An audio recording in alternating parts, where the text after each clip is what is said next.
নমস্কার বন্ধুরা, কেসি কিচেনে সবাইকে স্বাগত। আজ আমি নিয়ে এসেছি ওটসের একটা ব্রেকফাস্ট রেসিপি। এটা ঝটপট হয়ে যায়। চলো দেখে নিই আমি কিভাবে বানাচ্ছি। দেখো, আমি 1 কাপ ওটস নিলাম, আধা কাপ দুধ নিলাম। দুধের পরিমাণটা তোমরা ধীরে ধীরে কম বেশি করে নিতে পারো, কেন কি আমি প্রায়ই বানাই বলে আমার আন্দাজ আছে, সেই জন্য আমি নিয়েছি। তারপরে দেখো, 2টো ডিমকে ভেঙে আমি এর উপরে দিয়ে দেবো।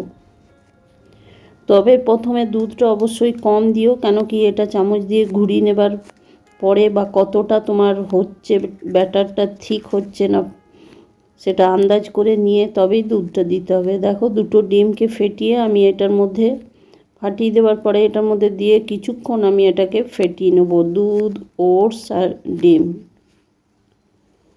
1 কাপ ওটসের মধ্যে আধা কাপ আমি দুধ দিয়েছি আর 2টো ডিম দিয়েছি। তোমরাও সেই আন্দাজে যদি আরও বেশি বানিয়ে নিতে চাও তো এইভাবেই আন্দাজটা দিও যেমন আমি দিয়েছি, তাহলে কিন্তু একদম পারফেক্ট এটা হয়। আর এটা পেটটাও ভরে আর ওয়েট লসের জন্য তো একদম পারফেক্ট। তারপরে দেখো, একটুখানি আমি পরিমাণ মতো নুন দিয়ে দিলাম। নুনটা দিয়ে দেওয়ার পর কিছুটা ধনে পাতা আমি কুচি করে রেখেছি সেটা দিয়ে দিলাম।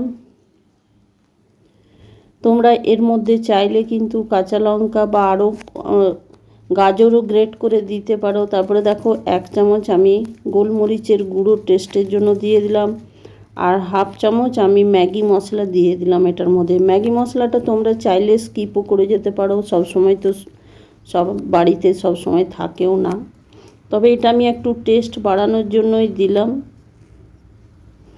তারপরে দেখো, এটাকে খুব ভালো করে আমি কিন্তু একটা কাঁটা চামচ দিয়ে ফেটিয়ে নেব। ফেটিয়ে নিয়ে ওইদিকে রেখে দিলাম। তারপরে দেখো, কিছুটা একটা কিউব, মোটামুটি একটা কিউব লাগবে 1 কাপ ওটসের মধ্যে। একটা কিউবকে আমি এইভাবে গ্রেট করে নেব।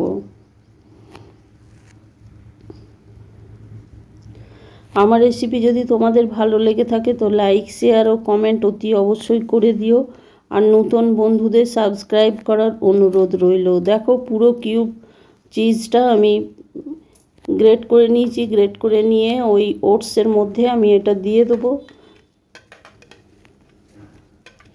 চিজ দিলে কি হয়, খেতে ভীষণই ভালো লাগে আর টেস্টটাও খুব বেশি রকমই বেড়ে যায়। তো এটা বাচ্চাদের এমনিতেই চিজ খেতে ভীষণ পছন্দও করে। এটা সকালে ব্রেকফাস্টের জন্যও ভীষণই ভালো, বা রাত্রেও তোমরা ডিনারে এটা করে নিতে পারো।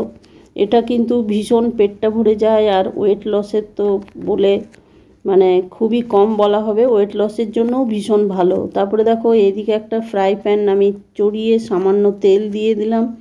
তেল দিয়ে পুরো ব্রাশ দিয়ে পুরো তেলটাকে আমি ভালো করে ছড়িয়ে দিলাম চারদিকে।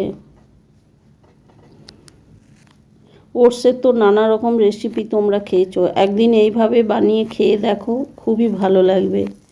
তারপরে দেখো, ওই তেলটা গরম হয়ে যাওয়ার পরে ওই যে ওটসের পুরো ব্যাটারটা আমি এই ফ্রাই প্যানের মধ্যে দিয়ে দিলাম। দিয়ে দেওয়ার পর একটা হাতায় করে খুব ধীরে ধীরে এটাকে ছড়িয়ে নেব। তবে এটা মিডিয়াম আঁচ করেই করে যেতে হবে, কেন কি ডিম আছে, নালে পোড়া পোড়া গন্ধ হয়ে গেলে ডিমের পুরো খাবারটা কিন্তু নষ্ট হয়ে যাবে। লো টু মিডিয়াম আঁচেই এটাকে করে যেতে হবে। তারপরে দেখো, ওপর থেকে আমি কিছুটা তিল ছড়িয়ে দিলাম। সব সময় বাড়িতে যদি তিল না থাকে তাহলে তোমরা কালো জিরে, খুব কম পরিমাণ কালো জিরেও ছড়িয়ে দিতে পারো।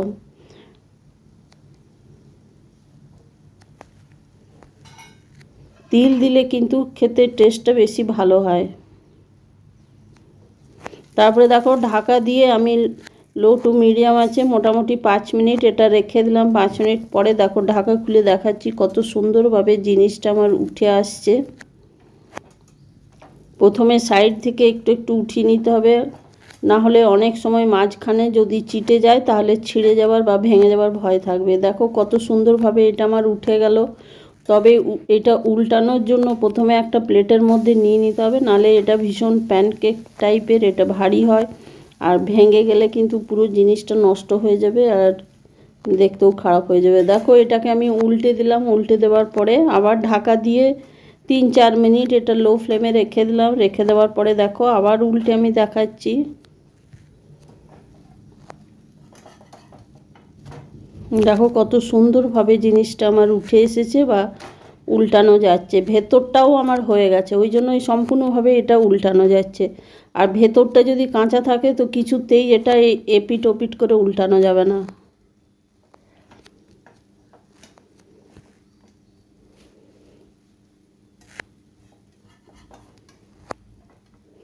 আর এটা ভীষণ তাড়াতাড়ি মধ্যে ভীষণই তাড়াতাড়ি এটা হয়ে যায়, এটা এই সব জিনিস মোটামুটি আমাদের বাড়িতে থাকেই।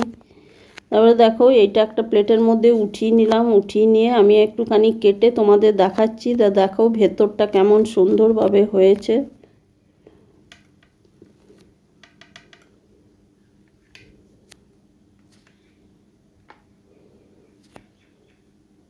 দেখো ভেতরটা এটা কতটা মোটাও হয়েছে আর কতটা সফট হয়েছে, আর পুরো ভেতরটাও হয়ে গেছে। তারপরে এটা তুমি সসের সঙ্গে বা ধনে পাতার চাটনি বা আমের চাটনি, যে কোনো চাটনির সঙ্গে এটা তুমি সার্ভ করতে পারো।